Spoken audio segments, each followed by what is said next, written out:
గారు compulsory 100 crore mark తమిళనాడులో దాటుతారని అభిప్రాయం. ఎందుకంటే ట్రైలర్లోనే ఆయన సగం సినిమా అదేదో డైలాగ్ చెప్తారు ఎంఎస్ చూపించినట్టు అన్నట్టుగా. ఎందుకంటే ఒకసారి కలెక్టర్ అంటారు, ఒకసారి పోలీస్ డేస్లో కనబడుతున్నారు, ఒకసారి కాలేజ్ బ్యాక్డ్రాప్లో కనబడుతున్నారు. ఇంకా ఏంటంటే రామ్ చరణ్ గారు అండ్ బ్రహ్మానందం కాంబినేషన్ కూడా దీంట్లో కనబడుతుందని అభిప్రాయం. బ్రహ్మానందం గారు కూడా చూడడం చాలా సంవత్సరాల తర్వాత కాబట్టి సునీల్ గారు ఆయన బండోత్గా కనబడుతున్నారు.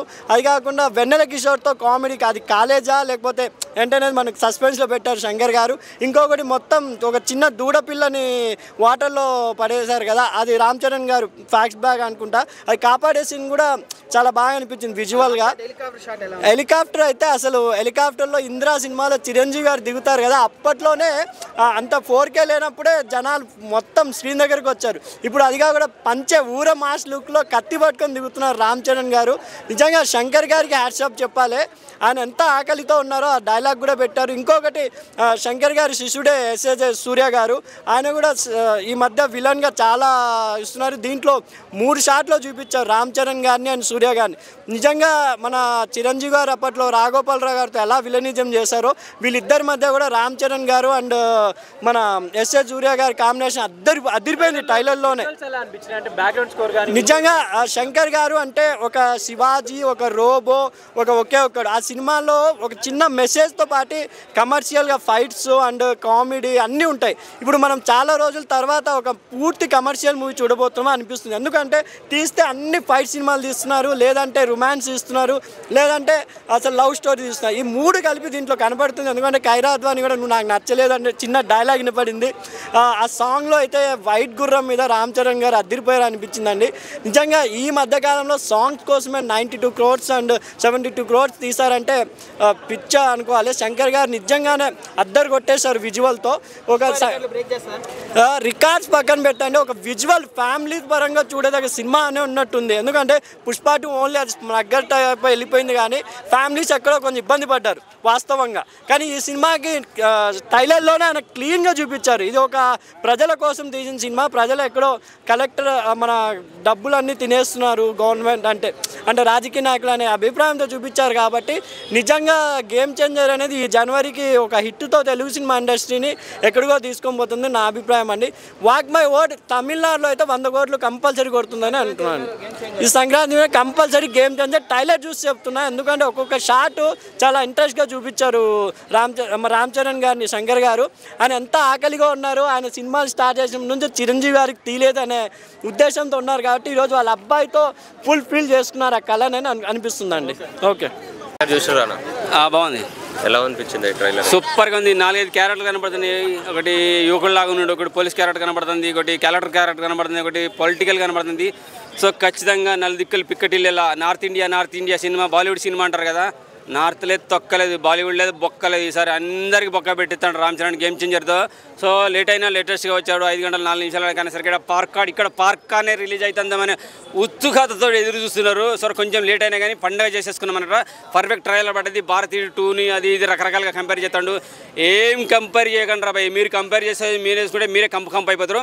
పర్ఫెక్ట్ ట్రైలర్ పడ్డది. నార్త్ ఇండియా లేదు ఏం లేదు. మళ్ళీ 2025లో సంక్రాంతికే కాదు ఖచ్చితంగా మళ్ళీ 2025 ఇండియన్ సినిమా ఏదంటే టాలీవుడ్ సినిమానే. బాలీవుడ్ సినిమా బొక్క బోర్లా పడ్డట్టే. హాలీవుడ్ బోర్డు పక్కన ఖచ్చితంగా మన టాలీవుడ్ బోర్డు పడుతుంది. ఇండియన్ సినిమా అంటే ఇండియన్ సినిమా అని పెట్టేది కింద క్యాప్షన్ ఉంటుంది కదా, ఆ క్యాప్షన్లో టాలీవుడ్ అని పెట్టేస్తారు ఖచ్చితంగా. 4 క్యారెక్టర్లో నాకైతే అది అంటే పొలిటికల్ అంటున్నారు. ఎందుకంటే కొన్ని విజువల్స్ కనబడ్డాయి పొలిటికల్గా. నెక్స్ట్గా కొన్ని బియ్యం బత్తాలు కొన్ని సన్నివేశాలు కనబడ్డాయి. అంటే ఇంత లేట్ అవడానికి కారణం అదే ఉన్నట్టుంది. మా బాబాయ్ క్యారెక్టర్ని ఏదో 50% దించోలు పెట్టేసినట్టున్నారు. సో ఆ మధ్య కొంచెం సీజ్ ద షిప్ అనే సన్నివేశాలు అవి ఉన్నాయి, అటువంటి సన్నివేశాలు ఏదో ఉండొచ్చు, అందుకని లేట్ చేశారు అనుకుంటున్నా. లేట్ అయినా కానీ చాలా లేటెస్ట్గా వచ్చాడు, మంచి విజువల్స్ పడ్డాయి. యువకుడు కూడా బనీని వేసేసుకున్నా, లుంగి కట్టేసుకుని చాలా రఫ్గా చేసేస్తున్నాను అనమాట. మస్తు అనిపించింది. ఇంకా పోలీస్ క్యారెక్టర్లో అప్పుడప్పుడు తుఫాన్ వచ్చేసింది కదా, దాన్ని కూడా ఊహల్లో పెట్టేసుకోకండి, దాని గురించి ఆలోచించకండి. ఈసారి మన సినిమాని సౌత్ ఇండియన్ సినిమాగా మన తెలుగు సినిమా లాగా తీశారు. తుఫాన్ అంటే బాలీవుడ్ లెవెల్కి వెళ్ళి అక్కడ అక్కడ తీశారు అది కొద్దిగా మైనస్ పడ్డది. ఎందుకంటే బాలీవుడ్ ఎప్పుడు మనం దొక్కేయాలని చూస్తారు, కానీ ఈ రోజుల్లో మన సినిమాలో వాళ్ళు క్యారెక్టర్ ఆర్టిస్ట్గా చేయడానికి వస్తున్నారు. సో ఎన్ని ఊహించేసుకున్నా వాళ్ళు ఏం చేయాలనుకున్నా 2025 మనదే రామ్ చరణ్దే గేమ్ చేంజర్తో ప్రతి ఒక్కడి గేమ్లకు ఆట కట్టేస్తాడు. పర్ఫెక్ట్గా పడ్డది. కేఆర్ అద్వాని ఉన్నది, మంచి మెలోడీ సాంగ్స్ ఉన్నాయి, రొమాంటిక్ సాంగ్స్ ఉన్నాయి, పర్ఫెక్ట్గా పడ్డది. అలాగే అంజలి క్యారెక్టర్ చూస్తుంటే ఒక మంచి ఫ్యామిలీ సన్నివేశాలు, ఎమోషనల్ సన్నివేశాలు కూడా ఉండే అనిపిస్తుంది. ఎందుకంటే గేమ్ చేంజర్ కంటే ఒక ఫాదర్ క్యారెక్టర్ ఉన్నది అంటున్నారు కదా, పంచకట్లో వచ్చేది ఫాదర్ క్యారెక్టర్. సో అంజలి గారు ఆ ఫాదర్ క్యారెక్టర్కి వైఫ్ క్యారెక్టర్ కావచ్చు, ఒక చిన్న బాబు పాప కనబడుతుంది కదా, సో అతనే రామ్ చరణ్ కావచ్చు. సో అంజలి క్యారెక్టర్ ఉందంటే ఎంత హోమ్లీగా ఉంటుందో మనకి ఈజీగా అర్థమైపోద్ది. మంచి cinema with family, emotional, mass masala అన్నీ ఉంటాయి అన్నమాట ఈసారి పండగకి. సంక్రాంతి పండుగ అనేది మనకు ప్రతిసారి ఇప్పటి వరకు అంటే మన తెలుగు చరిత్ర, తెలుగు భాష ఎన్ని సంవత్సరాల చరిత్ర ఉందో మన తెలుగుకి, సో అలాగే మన టాలీవుడ్కి ఈ 70-80 ఏళ్ళ సినిమా చరిత్ర అంటారు కదా, సో ఈ సినిమా చరిత్రలోనే ఇప్పటి వరకు రాని పండుగ అంటే ఎప్పుడు 2-3 రోజులు కనుమ, సంక్రాంతి, ఇలా భోగి 3 రోజులతో అయిపోతుంది కదా, ఈసారి 1 వీక్ అనమాట. అంటే అతిపెద్ద సంక్రాంతి రాబోతుంది 2025లో. సో పర్ఫెక్ట్ ట్రైలర్ పడ్డది, పాటలు బాగా అనిపించినాయి, చిన్న చిన్న క్లిప్స్ వచ్చినాయి, పాటలు బాగున్నాయి, ఎమోషనల్ సన్నివేశాలు బాగున్నాయి, ఫైటింగ్ సన్నివేశాలు బాగున్నాయి, బీజిఎం అయితే దద్దరిల్లిపోయింది. సో దిల్ రాజు కొంచెం లేట్ చేసినా కానీ లేటెస్ట్గా దించాడు, చాలా బాగుంది. మీరు శంకర్ గురించి ఆలోచించకండి బాబా, పాత శంకర్ ఖచ్చితంగా మనకైతే కనపడబోతున్నాడు. పర్ఫెక్ట్ ట్రైలర్కి పర్ఫెక్ట్ మోడ్ ఎవడంటే రామ్ చరణ్. సో సంక్రాంతికి రచ్చ చేయబోతున్నాడు, ఫస్ట్ సినిమాతో వస్తున్నాడు. తర్వాత 2 రోజుల గ్యాప్తో బాలయ్య బాబు డాకు మహారాజ్ వస్తున్నాడు. కుర్రాల నుంచి నాలాంటి ముసలాల వరకు ఎట్లా అంటే ఇక ఉర్రు తొలగించి వదిలిపెట్టారు. ఈ 2 సినిమాలు చూసిన తర్వాత వెంకీ మామ పెళ్ళంతో ప్రియురాలతో వస్తున్నాడు. అప్పుడెప్పుడు ఒక F1, F2, F3 ఇలా వచ్చేసాడుగా. ఈసారి మళ్ళీ మనకు అంటే రామ్ చరణ్తో బాడీలో రక్తం ఉరకలెత్తుంటే, బాలయ్య బాబుతో ఎమోషనల్తో, మాస్ ఎంటర్టైన్మెంట్తో బాడీ అంతా రకరకాలుగా అంటే మంచి వేడి మీద ఉండగానే ఈ వేడినంతా చల్లారజడానికి వెంకీ మామ హ్యాపీగా పిల్లలతో, ఫ్యామిలీతో, అంటే లవర్తో, అమ్మాయితో, అంటే ఇంట్లో ఇల్లాలు వంటింట్లో ప్రియురాలు దాకా మంచిగా మన బాడీని కూల్ చేయడానికి వస్తున్నాడు అనమాట. సో 1 వీక్ థియేటర్లో కూడా పండేటోడు పండుకోండి, టెంట్లు వేసుకునేటోడు టెంట్లు వేసేసుకోండి. మంచి ట్రైలర్ దొరికింది గేమ్ చేంజర్తో, ఆ సినిమా చూడండి. బాలయ్య బాబు వచ్చి కత్తులు దించుతా అంటే, డాకు మహారాజ్గా తన ప్రతాపం చూపిస్తా అంటే, గుర్రం మీద పరిగెస్తుంటే అది చూసేసుకోండి.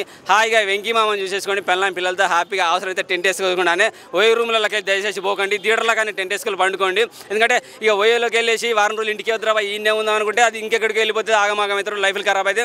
ఫ్యామిలీ పరంగా వెళ్తారు కాబట్టి మీకు ఫ్యామిలీకి కూడా బ్యాడ్ వచ్చే సిచ్యువేషన్ ఉంది. సో థియేటర్ కూడా బండి వేసుకోండి, ఖాళీ ఉంటే పక్కన ఐమాక్స్ పక్కన థియేటర్ పెద్ద ఖాళీ ప్లేస్ ఉన్నది. ఈసారి అవసరమైతే రేవంత్ రెడ్డితో మాట్లాడితే ఏ ఐటెం సాంగ్ డాకు మహారాజా, మళ్ళీ ఆ అమ్మాయిని పెట్టారు కదా ఊర్వశి